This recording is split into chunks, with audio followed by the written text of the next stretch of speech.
story of Korea and how modern-day Korean language Hangul came into being. The subject matter of the play is difficult to capture in a drama form, but we, the CKS batch of 2020 to 23, have tried our best to capture the essence of these abstract concepts. I hope you enjoy our rendition of it. Joseon was the first kingdom of Korea. It paved way for the Korea we know today. Prior to the concept of modern-day nation, ancient kingdoms relied heavily on myths to explain their origin story. Such is the legend of Hangul. Hangul Shinhwa is the story of Hangul, the legendary founder of Korea. The story begins with the king of heaven, Hwanin. Hwanin had a son named Hwanung who yearned to live in the human world amidst the valleys and the mountains.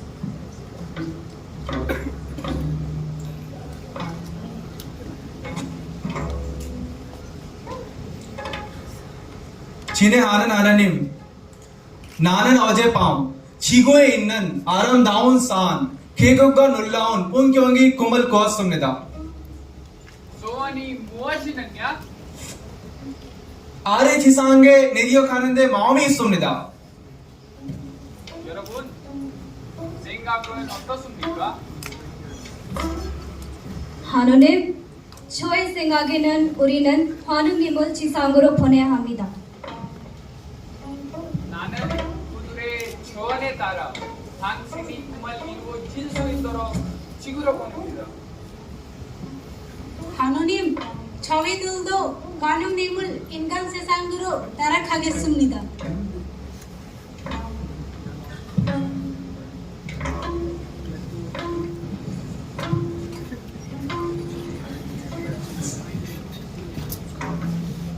On hearing his son's wishes, Hwanin decides to send Hwanung to Thebek mountain for the benefit of all the beings on earth.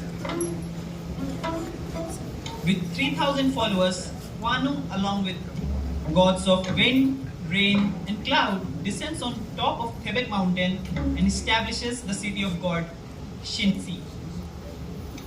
With the help of the gods and Hwanung's wisdom, Hwanung helps the human by instituting laws and moral codes and teaching them the art of farming and treating illnesses.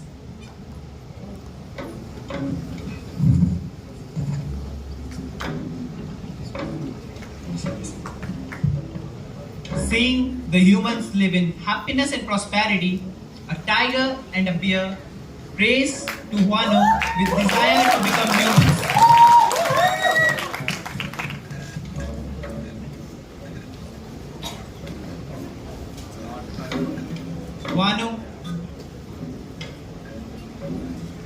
Hwanung, on hearing their prayers, appears before them.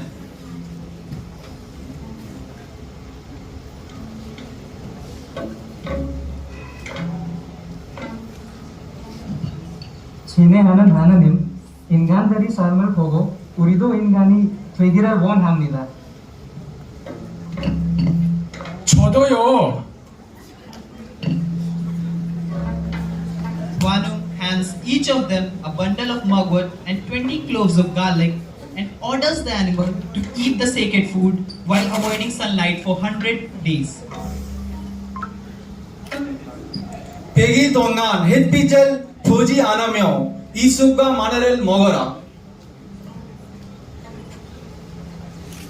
The bear and the tiger obeys Hwanung and walks into cave with the sacred food.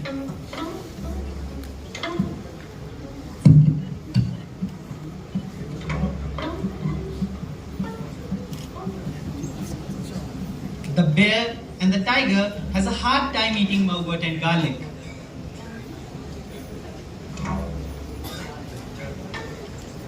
Soon after the tiger grows impatient and decides to leave the cave. 돼! 맛없다! 더 이상 못 먹겠어! 포기하지 마. 포기하지 마.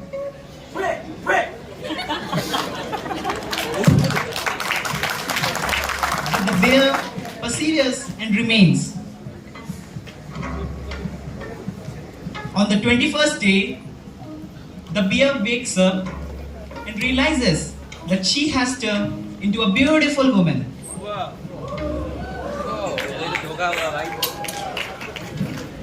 와, 드디어 사람이 되었구나.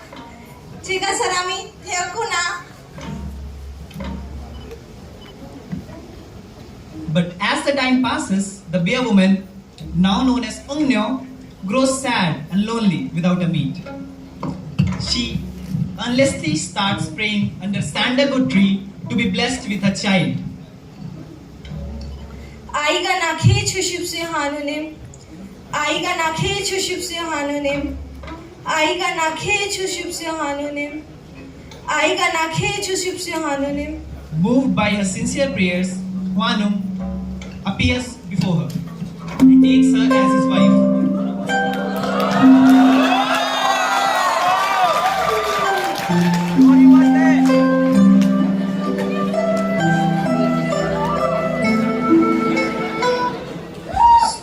Soon after, with the energy of heaven and earth, a son is born to Hwanung. As the grandson of heaven, this precious child is named Hangul Wangom, the Alder Prince. 이 아이가 위대한 왕이 될 것이다.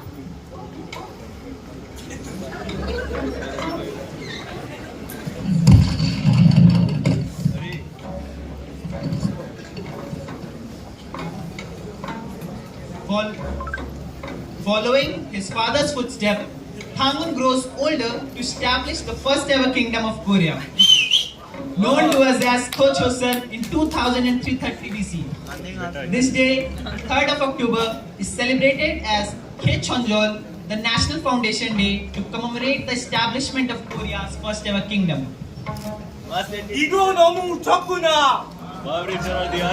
아름답구나.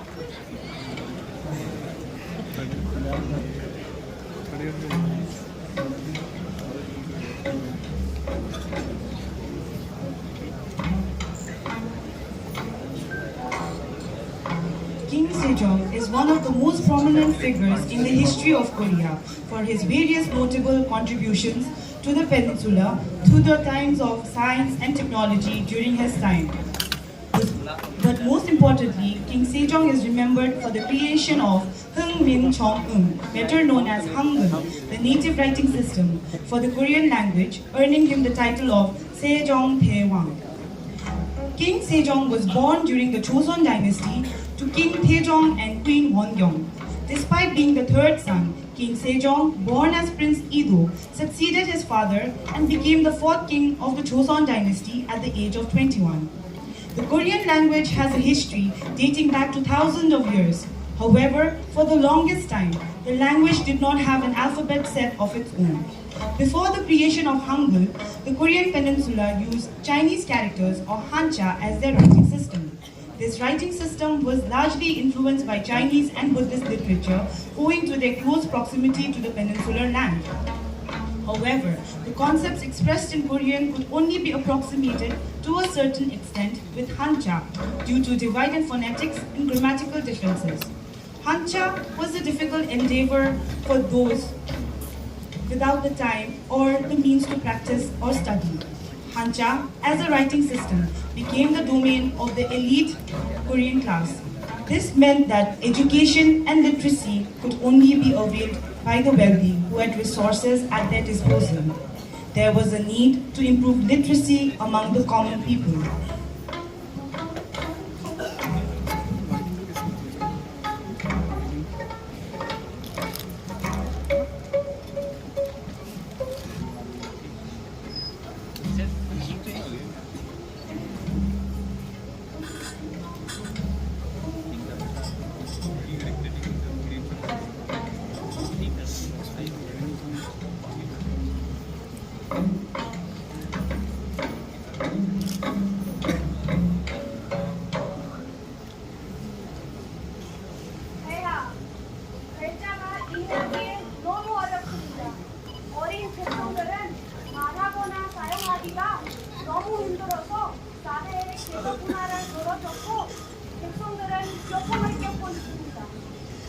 대한님께서 백성을 위하여 무엇인가를 제안해 주십시오. 그래, 최소한의 해결책을 생각해내야지요. 예.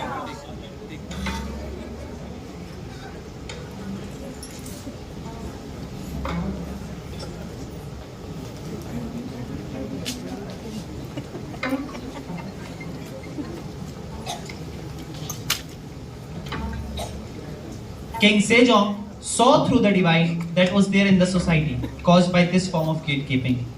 The poor could not read or write and they remained backward as a result. King Sejong's foresight enabled him to understand how to bridge the gap between the elites and the commoners. He understood the importance of true education and literacy.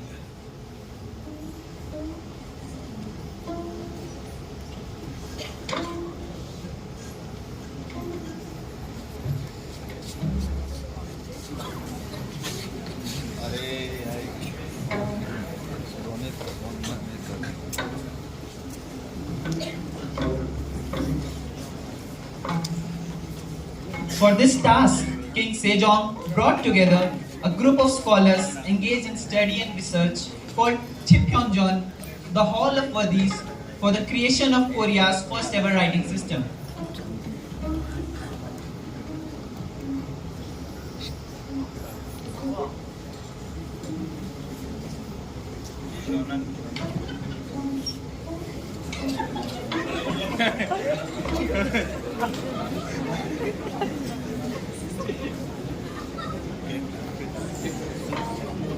너희들 우리 백성들의 직면한 문제에 대하여 해결책을 제공하도록 하시오.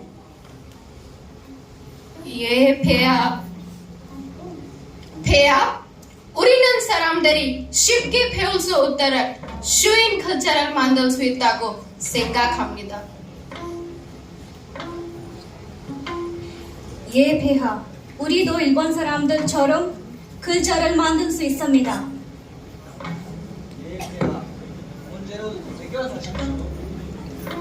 알겠어. 일이 끝나면 알리시오. 예, 폐하.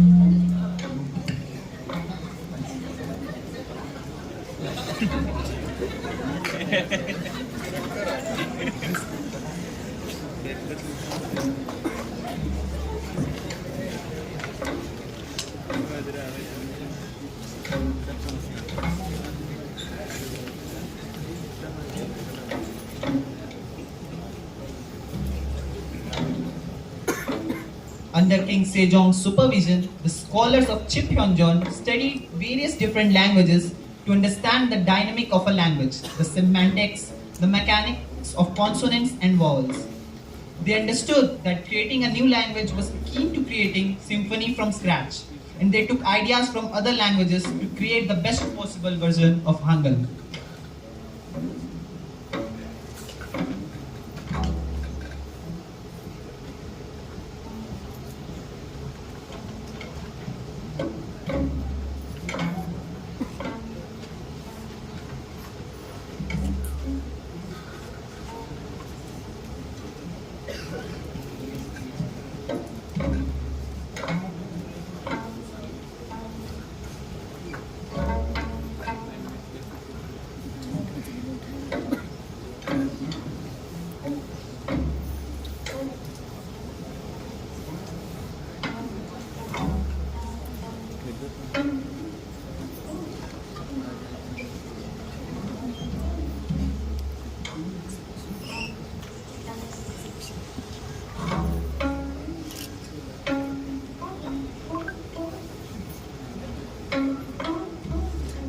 In 1443, King Sejong set forth to create a writing system that melded the phonetic system of spoken Korean and came up with what we know as Hangul today.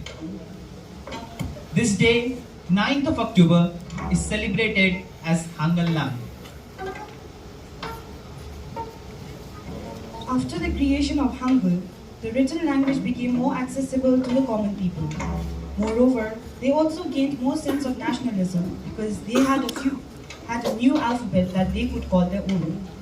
Initially, Hangul faced opposition from the elite class of Joseon, the young ones, who were threatened by increased literacy of the common people. But inevitably, Hangul continued to grow in popularity, with works being translated and written in Hangul. Despite resistance in the past, since the Joseon period, Hangul has remained relatively consistent. King Sejong could not have fathomed the ripple effect of Hangul script that he created during his time. The consequent development in arts and literature, and socio-political growth of Korean society, and the bolstering of Korea as a nation can be directly attributed to the creation of the Hangul script. Language plays a crucial role in the dissemination of ideas, and Korean as a language has surpassed their national border. The fact that we are celebrating this event today in a foreign land, coming from various different backgrounds, itself is a testament to the unifying qualities of a language that sought to make education and ideas accessible to the masses. Next year, 2023, also marks the 50th year anniversary of Indo-Korea diplomatic relations, which started in 1972. The bilateral ties have steadily strengthened over the years, the foundation of which was laid early on by Suri Ratna, the Indian princess from Ayodhya, who married the Korean king Suro of the Khaya kingdom. Korean Buddhist monk Hecho, who wrote a travelogue on India, and Rabindranath Tagore, who wrote the poem Lamp of the East for Korea, to name a few. The popularity of Korean as a language and Korean studies might have been ushered by the Korean wave or Hallyu, but now it has assumed a life of its own, and the interest in Korean history and culture alongside the two countries' studies and juxtaposition of our cultures and consequent studies have made new scholarly work possible. This is an endeavor that is worth striving for this bridging of gaps across various cultures and finding common ground and promoting harmonious living. 우리 인도와 한국의 우정은 고대 시대부터 시작되어 계속 강해져 온 것처럼 앞으로도 우리의 이러한 우정은 더욱더 깊어지기를 바랍니다. 우리 우정 만세! Mass Usmani, विम्बी Yadav, Priyanka Kumari, Kunal Bagchi, चिन्मोंदी गुईते, Priya Rani, Mohammad Bilal, Aman, Abhinav Singh, Ankita, Suramya Narayan, Azhar Hannan, Deepali Sharma, दीचेन गोनसरपा, Rayyan Warsi, Goldy घाचपिए and Aditya Raj. Please give them a big round of applause once again.